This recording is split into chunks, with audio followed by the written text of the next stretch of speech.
Et bonjour à tous, c'est la blonde du web. Aujourd'hui, je suis sur la chaîne d'EasyAI pour vous parler d'actualité, en particulier d'actualité avec Google qui est très riche en ce moment.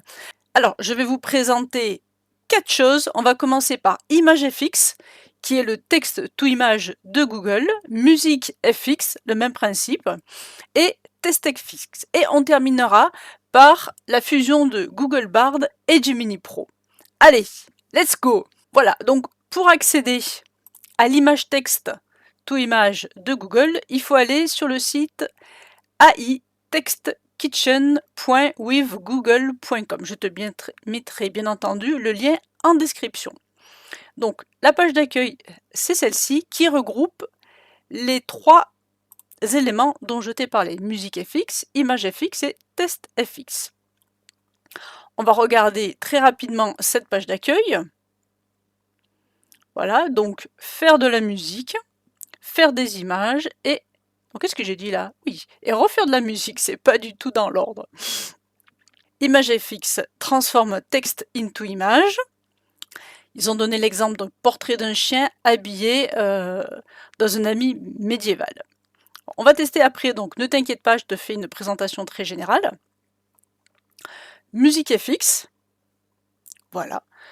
Tout ça, j'ai testé, on va y revenir ensemble, voir ce que j'en pense et ce que toi aussi t'en penses, et on terminera avec TestFX. Je n'oublie pas de parler de Google Bard et Gemini Pro à la fin de la vidéo. Allez, on lance tout de suite ImageFX. Attention, juste une grande précision qui a son importance. À ce jour, ces 3 outils ne sont pas disponibles en France. Pour y avoir droit, il va falloir que tu utilises un VPN. Je pourrais te donner celui que j'utilise sur Google Chrome qui est gratuit et qui marche très bien. Allez, on attaque tout de suite avec ImageFX. Voilà, donc quand on arrive sur la page d'accueil, on a 2 côtés. Ici à gauche, c'est là où tu vas taper ton prompt, et à droite, là, ce sera le résultat de ton image. Donc c'est très basique, pour l'instant, c'est suffisant. À gauche ici, si tu appuies sur Tab, tu peux générer au hasard une image que Google te propose. On va tester après. En bas ici, tu peux ajouter des styles, donc photoréaliste, minimal, et quand tu cliques sur More, tu en as d'autres. Ok, super détaillé, illustration, on verra plus tard. Et à droite, une fois que ton image sera générée, tu peux cliquer sur Setting, où tu auras accès à la seed, à la graine de l'image. Tu pourras également télécharger, bien entendu, ton ou tes images et la partager avec qui tu veux. On va lancer le prompt qui nous propose, et puis après je vais te montrer comment en générer.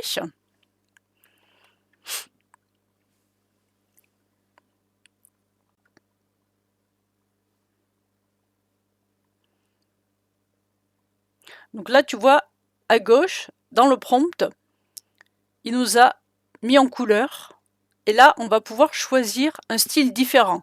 Moche, ennuyeux, médiocre.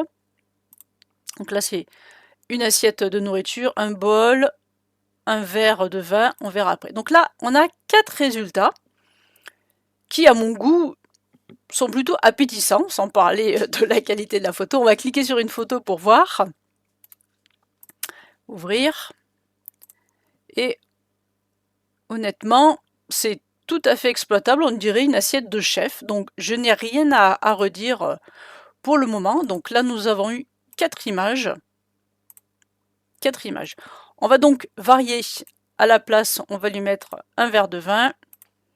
On va lui mettre, non, ugly, allez, moche. Et allez, un repas fait maison. Hop, on génère. Donc tu vois ici, tu génères ton image, et Start Over, ça veut dire que tu annules, tu recommences un nouveau prompt. Ouais, donc, donc je découvre avec toi en live. Hein. Donc là, on a eu 4 nouvelles images. La première, je ne sais pas trop ce que c'est. Celle-là est pas mal pour moi. On a on dirait qu'on a un peu le vin froid qui a glacé le vert. Voilà. Je vais ajouter un petit style ici pour te montrer. On va mettre illustration, donc une image, on génère. Ouais. Mort de rire. C'est... Comment dire, je reste sans voix, c'est tellement bizarre, quoi. Ugly, attends, je vais enlever ugly parce que beautiful, on va mettre. Là, c'est... Je peux dire du grand n'importe quoi, quand même. Hein. C'est très spécial, très spécial. Alors là, on a mis beautiful. Alors là, il m'a fait une peinture alors que normalement, c'était un verre de vin à table. Et la deuxième image, ok, là, à la rigueur, ça peut faire parce que on a un verre de vin avec un format, un style illustration. Donc, on est bon. Et tu as vu là, tout à l'heure, on a eu 4 images. Là, il nous en a généré plus que 2. Donc, c'est vraiment aléatoire. Des fois, il m'en a généré une seule. C'est incompréhensible. Allez, on efface tout ça. Et moi, je vais lancer mon prompt à moi. Batman in Gotham City. Ce que je lui demande, illustration. Hop, illustration. On génère. Donc l'outil est bien évidemment gratuit, comme je ne te l'ai pas précisé, je suis désolée. Et ben, c'est plutôt sympa. Ouvrir, on va y voir un peu. Pour le peu d'informations que je lui ai données, ça correspond tout à fait. Et la deuxième image est très très bien aussi. On va zoomer pareil. Honnêtement, pas mal. Pas mal avec 4 mots. On va changer complètement. Je vais lui demander qu'il me dessine une femme. Woman playing video game. Juste essayer comme ça. On alimentera le prompt après. Je n'ai pas du tout précisé photo, illustration, rien. C'est vraiment très basique pour ensuite augmenter dans le détail du prompt. Ok, donc là on a 2 femmes qui jouent aux jeux vidéo. Elle a 5 doigts qui sont corrects. Et là aussi.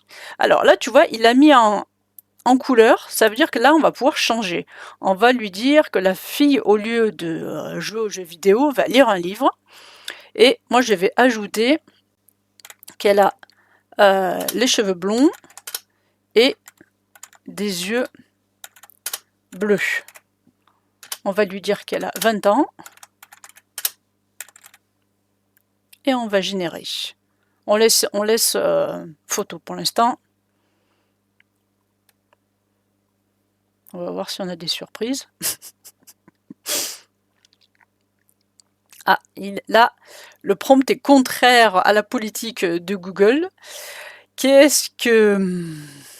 Bon, on va enlever les yeux bleus. On va voir si ça peut être ça. Parce qu'en plus, bon...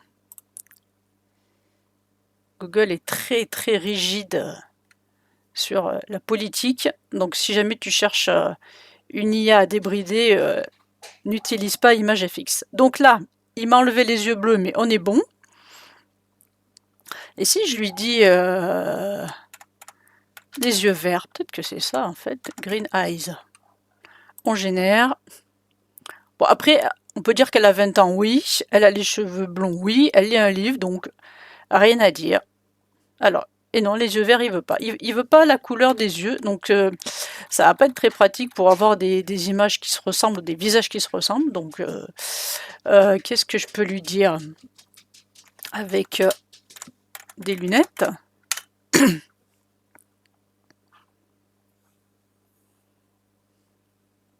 Bon, à 20 ans avec des lunettes, oui, c'est possible. Et non, elle veut pas. Il veut pas, pardon.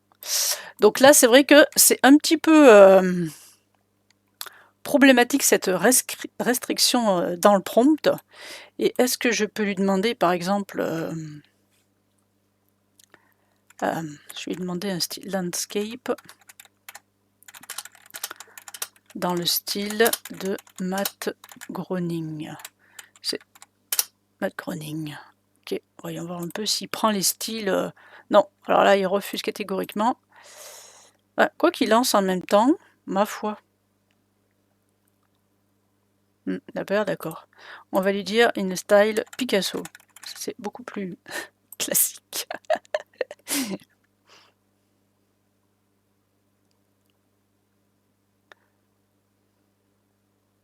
Non, impossible. Donc, on va s'arrêter ici. Il faut savoir qu'on a 27 images possibles par jour. Donc ça va très très vite de générer 27 images. Je te conseille d'utiliser un deuxième compte Gmail à la rigueur si tu veux faire plus d'images que ce qui n'est autorisé. Donc n'oublie pas un VPN pour avoir accès à ce jour à ImageFX.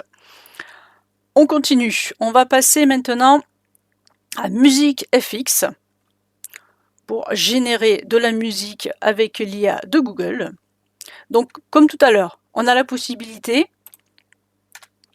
d'écouter ce qu'il nous propose au tout début. Donc une musique Lofi qui peut être utilisée dans un ascenseur. Allez, on génère et après tu vois dessous c'est exactement le même principe que tout à l'heure. Tu peux mettre un style jazz, funk, soul, saxophone et si tu veux plus, tranquille, excitant, etc. Allez, on va générer une musique de 30 secondes.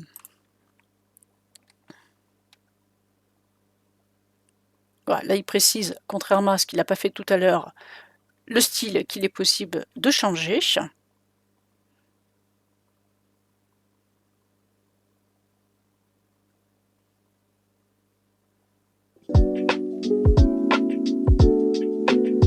C'est tout à fait une musique d'ascenseur. Donc, ce qu'il est possible de faire, c'est dans les settings, de rallonger la musique et d'aller jusqu'à 70 secondes. Donc ce qui n'est quand même pas négligeable. Au départ, tu pars sur 30 secondes, tu peux aller 50 ou 70. À chaque fois, il va te générer 2 propositions de musique. Donc on va réécouter la première. Ok, on va voir la variante.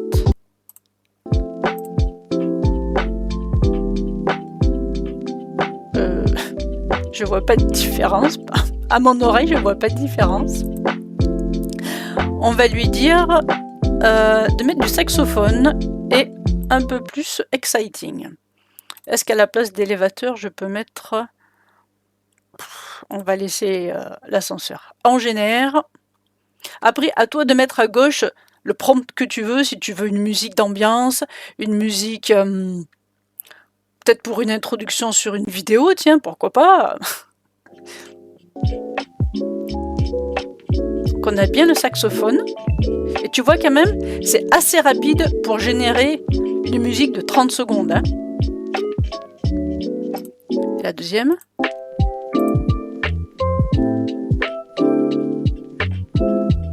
Il y a une petite différence, contrairement au premier essai de tout à l'heure.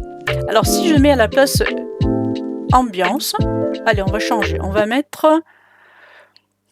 Allez. Est-ce qu'à la place saxophone, qu'est-ce qui me prend? Funky. Allez, allons-y. Allons-y. Hop, nouvel essai.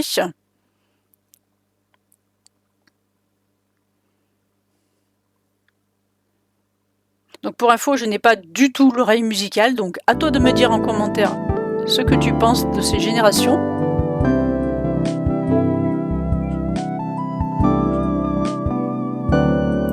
Ça peut faire.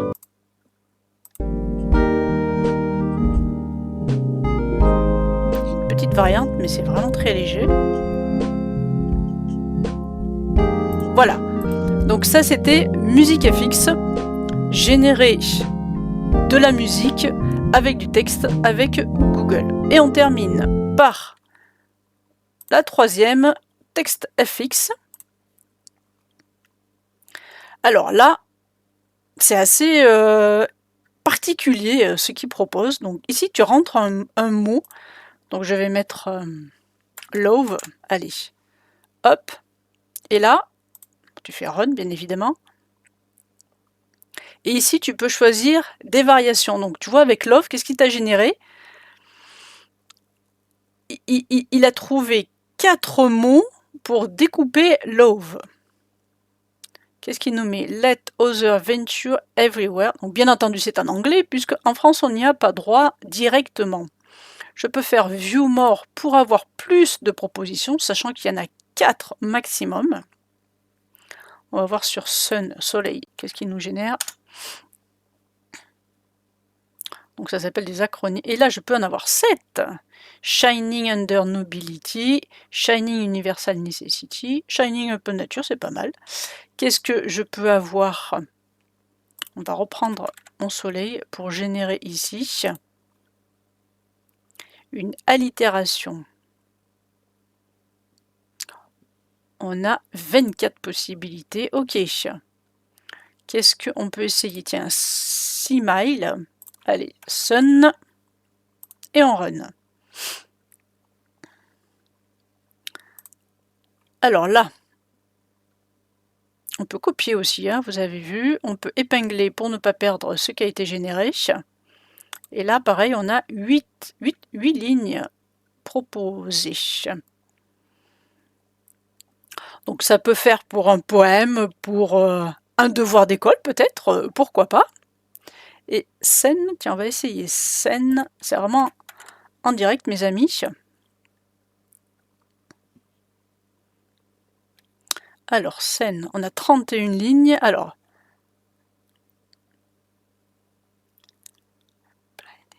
Ok. 31 lignes, hop, et je peux faire tout défiler comme ça. En fait, c'est un poème, quoi. On peut juste entrer... Est-ce qu'on peut faire... Girl on the beach. Est-ce que là, il peut me générer sunshine? Hop. Est-ce qu'il peut mettre ce fil? D'accord.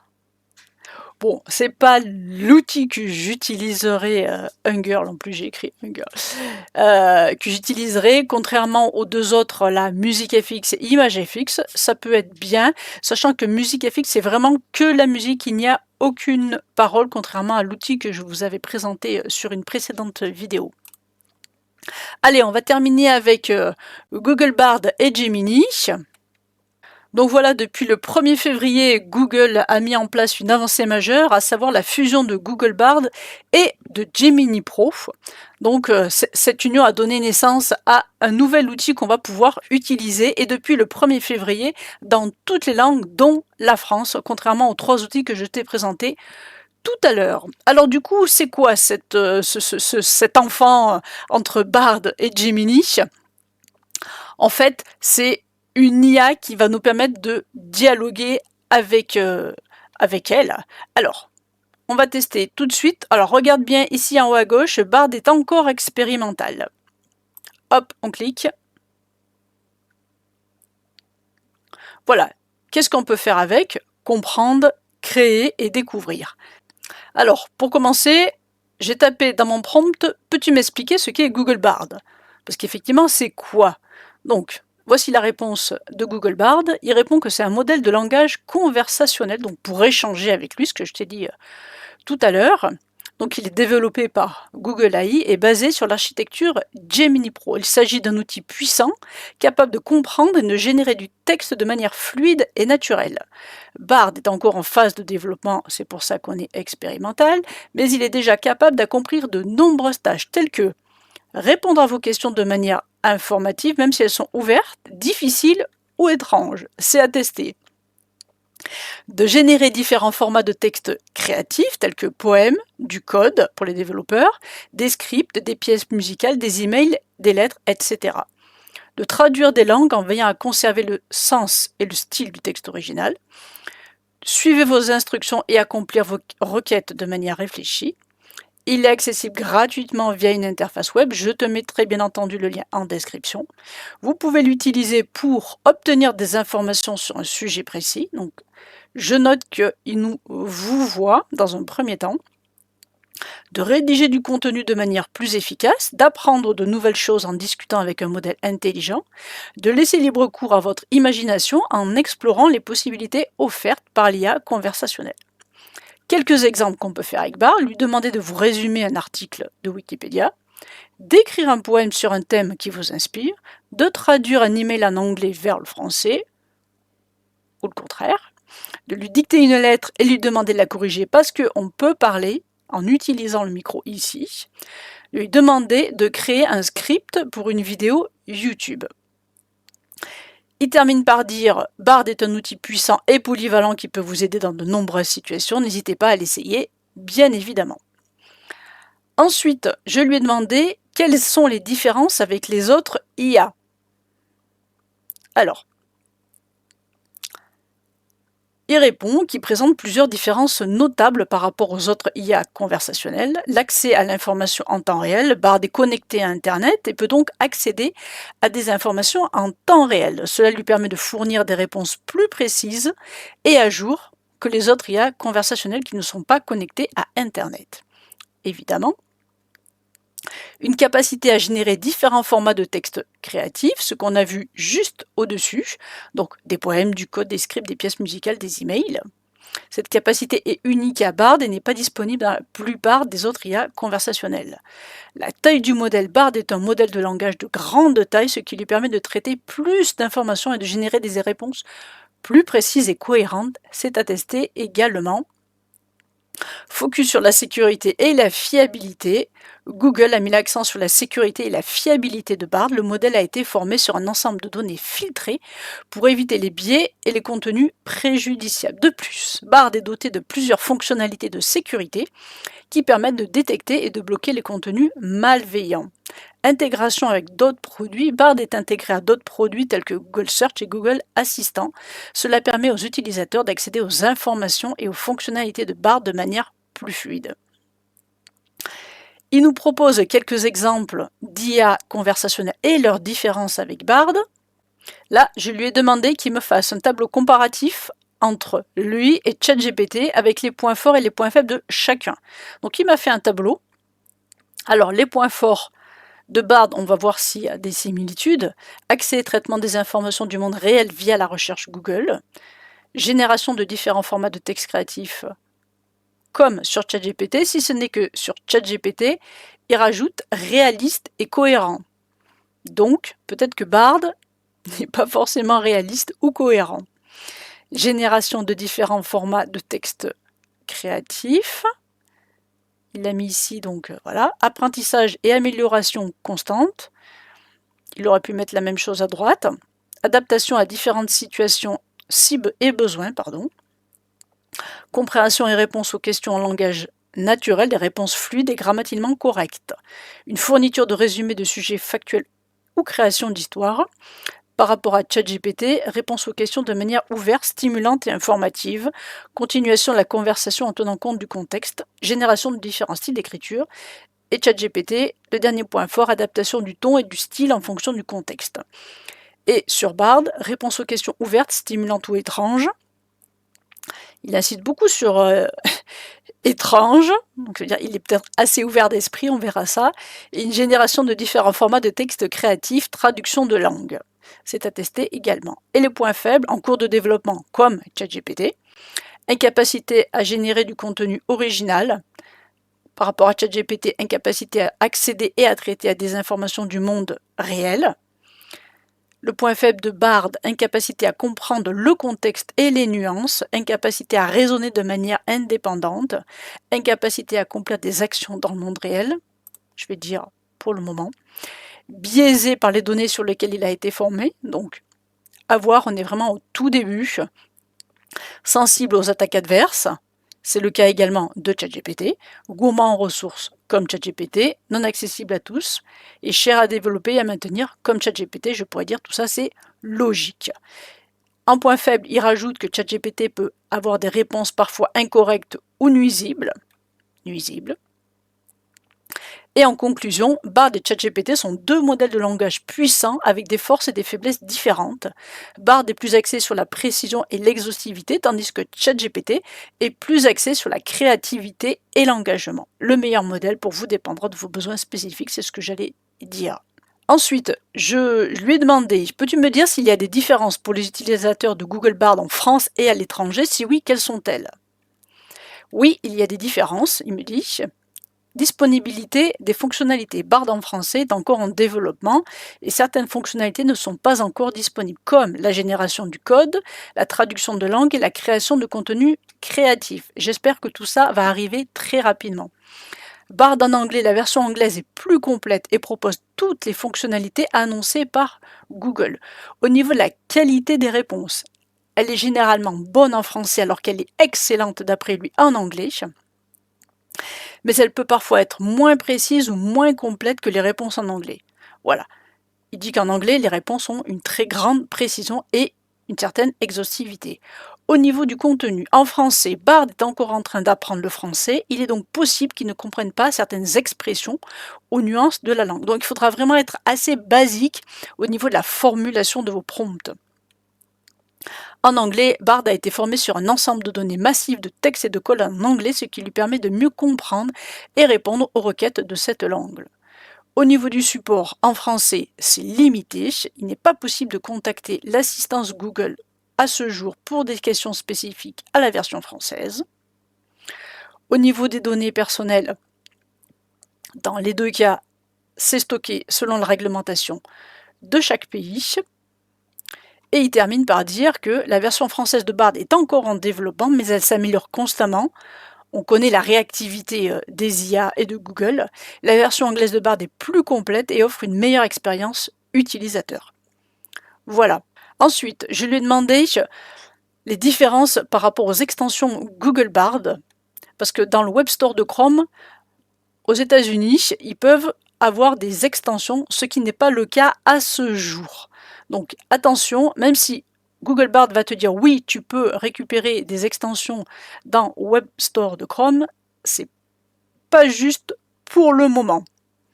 Voilà, donc là, il précise les extensions qui sont possibles aux États-Unis, donc Gmail, Doc, Drive, Maps, YouTube et les vols et trouver des hôtels. Voilà, il précise que les extensions Google Bard peuvent être utilisées en France de la même manière qu'à l'étranger. Cependant, il est important de noter que certaines fonctionnalités peuvent ne pas être disponibles. Et c'est le cas. Donc, si vous voulez, vous pouvez aller vérifier par vous-même sur Chrome les extensions, mais il n'y en a pas. Voilà, il te dit, soyez patient, Bard est encore en développement et certaines fonctionnalités. Ça va arriver. Alors ensuite, j'ai voulu proposer une image de Batman à Google Bard et il a refusé. Il m'a dit désolé, je ne peux pas encore traiter les images représentant des personnes. Du coup, je lui ai donné cette image que j'avais réalisée avec DALL-E. On va l'ouvrir dans une autre. Hop. Voilà. Si je zoome. Donc c'était pour faire un fond d'écran, des jolis poissons dans un style tropical. Donc là, il me décrit l'image. L'image, une bonne description quand même, hein, tout ça. L'image montre un banc de poissons nageant dans l'océan. Les poissons sont tous de couleurs et de tailles différentes. Ils nagent en cercle. Je ne suis pas d'accord. Ce n'est pas du tout un cercle. Le soleil brille à travers l'eau et les poissons nagent d'une manière magnifique. Oui. Plus précisément, les poissons semblent être des sardines. Absolument pas. Qui sont, bon, ils te disent que c'est une sardine. Les sardines sont de couleur argentée avec des rayures bleues ou vertes. Moi, j'ai des poissons rouges et jaunes, donc ce n'est absolument pas juste. Ensuite, il me dit le banc de poissons de l'image est si dense qu'il est difficile de distinguer les poissons individuels. Il recommence à me parler que c'est le comportement courant des sardines. C'est comme ça. Le banc de poissons semble se trouver dans une eau peu profonde car on peut voir le fond marin. On peut dire oui. À mon avis, il y a quand même un bon mètre d'eau. L'eau est claire et bleue, ce qui suggère qu'elle est saine et propre. Ok. Donc ensuite, j'ai réessayé de lui demander avec un autre personnage pas connu, pas Batman. Il a refusé. Voilà. Là ensuite, je lui ai demandé je lui ai donné cette image que j'avais utilisée pour faire la jaquette de l'introduction de ma musique de ma chaîne YouTube. Là, il m'analyse et je lui ai demandé décris-moi l'image et donne-moi un prompt pour la refaire plus précisément. Donc là, il me dit l'image montre une borne d'arcade violette sur un fond vert. Oui, la borne d'arcade est de style classique avec un... Bon, ok.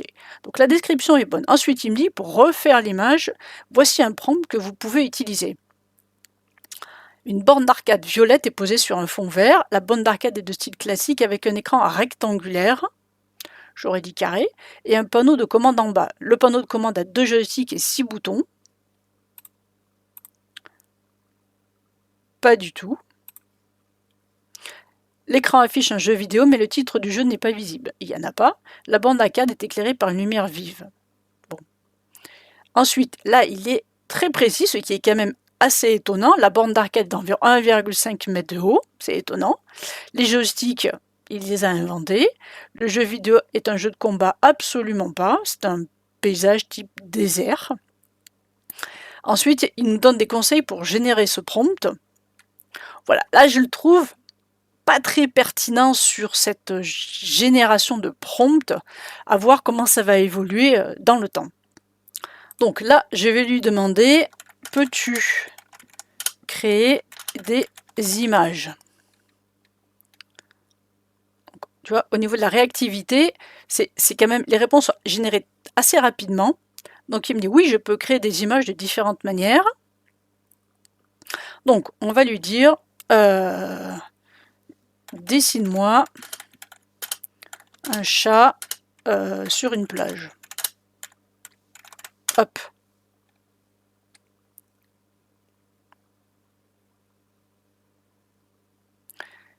Donc, il n'est pas encore capable de créer des images et ne peut donc pas vous aider. Si je lui dis « crée une image de chat »,